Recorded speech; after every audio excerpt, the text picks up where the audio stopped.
ඉතින් යාළුවනේ සුබ සන්ධ්‍යාවක් ඔයාලා හැමෝටම. දැන් වෙලාව හරියටම හවස 4යි. මම දැන් මේ ඇවිල්ලා ඉන්නේ ලස්සනම තැනකට. කියනවා නම් දකුණේ ගාල්ල දිස්ත්‍රික්කයේ තියෙන ලස්සනම තැනකට. ඒ කියන්නේ මෙතෙන්ට කියන්නේ මාදුව කියලා. බලන්න කොච්චර ලස්සනද කියලා. මාදුව කියන්නේ මාදුවේ පාලම.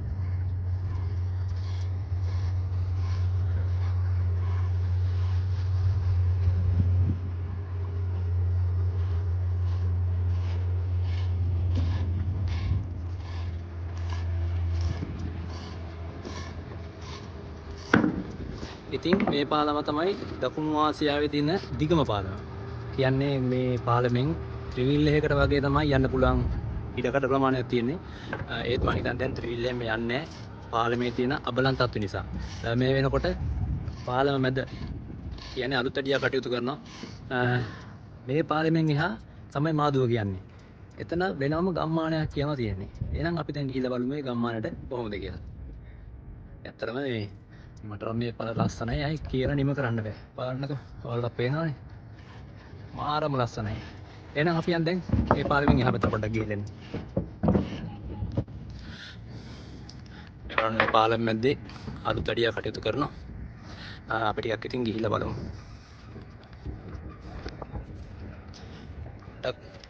එනකොට පොඩ්ඩක් පරිස්සමෙන් එන්න ඕනේ මේ බලන්න. අපලක් පැත්තේ තමයි තියෙන්නේ. මාර ලස්සනයි මේ. අර තමයි කොද්දුව රජමා විහාරයේ තියෙන්නේ. තව පන්සලක් තියෙනවා තන බුදුපිළිම අපේ.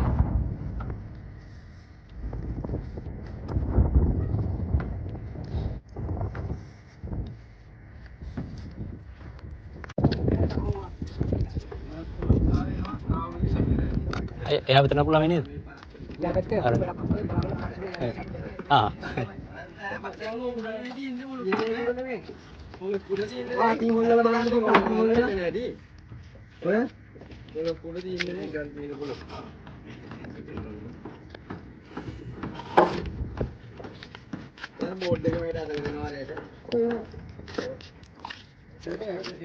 Jangan pulang ini. Ada pulangnya ada yang ada.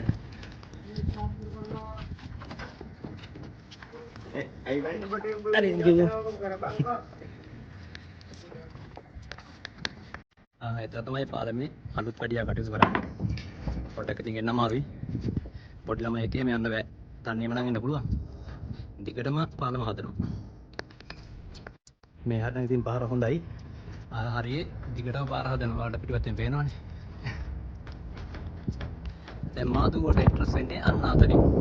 අර මේ අපි යන්නේ මාදුව. ඔන්න අරුවනේ මෙන්න මෙතෙන් තමයි මාදුව කියන ඒ පිටිසර ගම්මානයට ඇතුල් වෙන්නේ. මෙන්න මෙතන.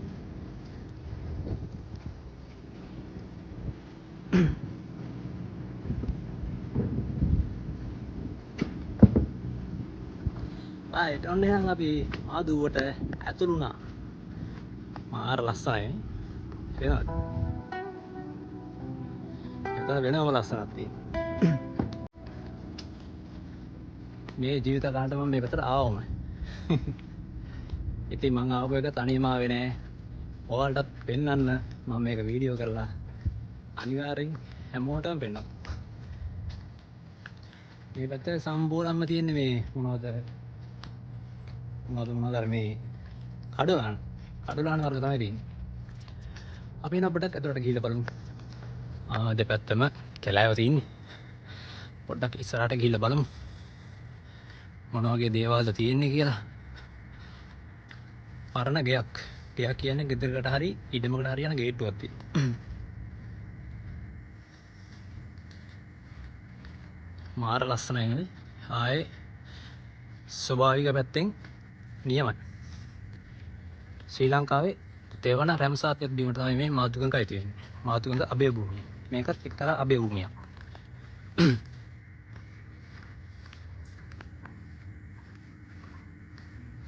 මාර ලස්සනයි. බලන්න යන්න තියෙන පාර. අන්න ඉස්සරහ තව පොඩි පාලමක් තියෙනවා. පේන විදිහට නම් එතනත් මාරම ලස්සනයි. බලන්නකො මෙතන මාරම වෙනම ෆීලින් එකක් ඈ. බලන්නකො ලස්සන. ආයේ කියලා නිම කරන්න බෑ මේ වහන්න. බලන්න මම මේක තනියෙන් බලනට වැඩිය ඔයාලට පෙන්වන්න එක කොච්චර හොඳයිද? ෂා මාර ලස්සනයි නේද? අනිවාර්යෙන් ඉතින් ඔයාලා මේ දකින්න වීඩියෝ එක හැමෝටම ෂෙයා කරන්න ඕන හරිද? අම්මා දැන් මම මේ දකින්න දෙක ඔයාලා දැක්කොත් මොනවද හිතේද? බලන්නකො. වාව් කොහොමද එතන? මාර ලස්සන පාලමක් හොඳේ.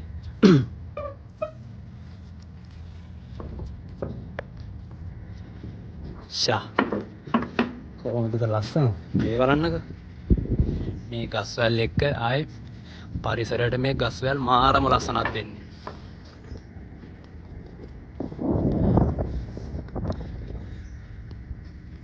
මේ වගේ ලස්සන කොහොම බලන්නද? ඔය දැන් ගොඩක් කට්ටිය ඔය කොළඹ පැතිවල ඉන්නවා ගම්මානයකට ගිහින් නැති කට්ටියක් ඉන්නවා.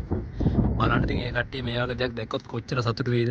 ඒ කට්ටියගේ ළමයි නෙමෙයි මිනිස්සු කොච්චර සතුටු වෙනවද? අනිවාර්යෙන් එන්න මේ වගේ තැනකට ඇවිල්ලා මේ වගේ දේවල් බලන්න.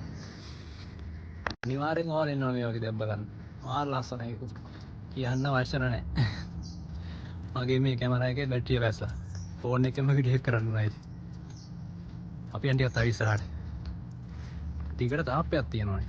නේ?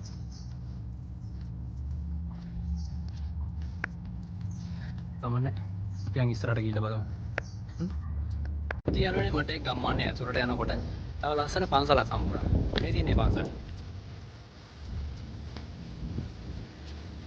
ලස්සනයි නේද? ඉතින් ඒ පන්සලට පාරෙන් ආවොත් දැන් මේ මං ආපු මෙන්න මේ පාරෙන් ඉන්න පුළුවන්. බෝට්ටුවෙන් ආවොත් ඔයාලා කෙලින් වෙන්නේ මෙන්න මේ තොටුපළට. නේද? ඔය තොටුපළට ඇවිල්ලා තමයි මේ පන්සල වැඳුම් පිඳුම් කරගන්න පුළුවන්.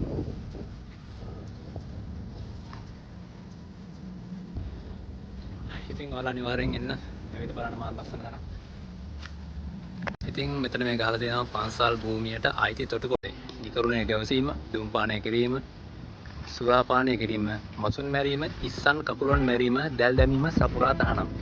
අනිවාර්යෙන් ඉතින් මේ වගේ පන්සලක් මොන වගේ වුණත් පන්සලක් ඉස්සරහා ඒ වගේ දේවල් කරන එක එච්චර හොඳ දෙයක් නෙමෙයි. අනිතින් ලංකාවේ මිනිස්සුන්ට හැමෝටම නෙමෙයි මිනිස්සුන්ට ඉතින් මේ වගේ තැන්වල ඒ වගේ දේවල් කරන්න එපයි කියලා බෝඩ් ගහලා කියලා දෙන්න තරම් දැන් වෙනකොට සිද්ධ වෙලා තියෙනවා. අනේ මන්ද ඉතින් මොකක් කරන්නද මතකද දැන් මම පටන් ගන්නකොටම මේ පාලමකින් ආවා. ඒ පාලමේ ඉන්නකොට මම ඔයාලට මෙන්න මේ බුද්ධ ප්‍රතිමා වහන්සේ පෙන්වුවා. ඒ පාලම මෙතෙන්ට පෙන්නේ අන්න අර විදියට. කො නෑර තියෙන්නේ. අර එහායින් තියෙන පාලම. කැමරාවට නම් පේන්නේ නැහැ. හොඳට බැලුවොත් පේනවා. ඉතින් මම දැන් මෙතනින් එහාට ආයේ යම් මෙතනට යන්නේ නැහැ. දැන් වෙලාවත් ගොඩක් පරක් වෙලා තියෙන්නේ මම හිතන්නේ 4:00 පහ වගේ වෙන්නේ. ඉතින් මම මෙතනින් දැන් ආපහු හැරෙනවා. ඒ හැරෙනකොට ඉතින් ඔයාලට තියෙන දේවල් මම පෙන්නගෙනම යන්නම්. හරිද? ඉතින් වීඩියෝ එකත් එක්ක ඉවර වෙනකන් රැඳිලා ඉන්න. මේ වීඩියෝ එකකින් මේ වගේ ලස්සන දෙයක් හැමෝටම පෙන්නන්න. ඔයාලා තනියෙන් බලන්න එපා.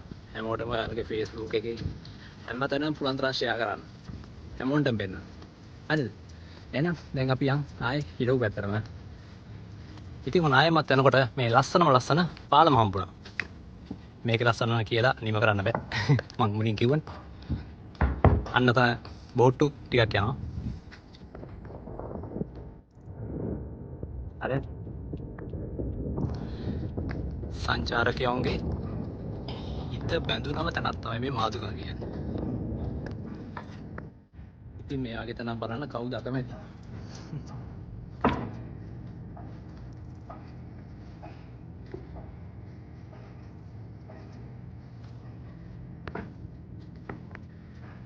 ඉතින් මේ ජීවිතේ යන කාලේ පුළුවන් තරම් මේ වගේ ලස්සන තැන් බලන්න යන්න ඕන. මමත් මේ ජීවිත කාලෙටම මෙතෙන්ට ආවමයි. අර පාලම ළඟට ඇවිල්ලා තියෙනවා. පාලමෙන් ඇතුළට මේ ආවම. වටේම තියෙන්නේ කඩුලාන. කඩුලාන වලින් ගොඩක් දේවල් ආරක්ෂා කියන්නේ ගම් ඉවුර කාදනය වෙන එක වැළැක්වෙනවා.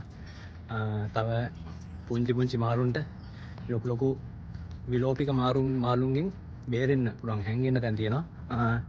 තව මාළුන්ට ගෙවල් වාසස්ථාන ස්වභාවිකවම නිර්මාණය වෙනවා අඩරණ වලින්. ඉතින් යාළුවනේ ඔන්න මාසුවේ බ්ලොග් එක මෙතනින් අද දවසට ඉවර කරනවා. ඉතින් ඔයාලට ගොඩක් දේවල් දැනගන්න පුළුවන් වෙන්නේ නැති ගොඩක් ලස්සන දේවල් දකින්න පුළුවන් වෙන්නේ නැති.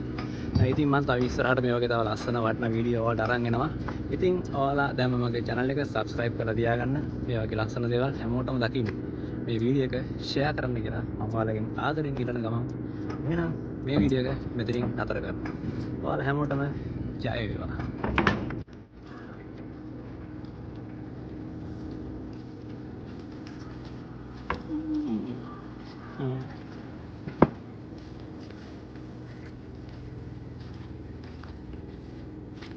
Yeah,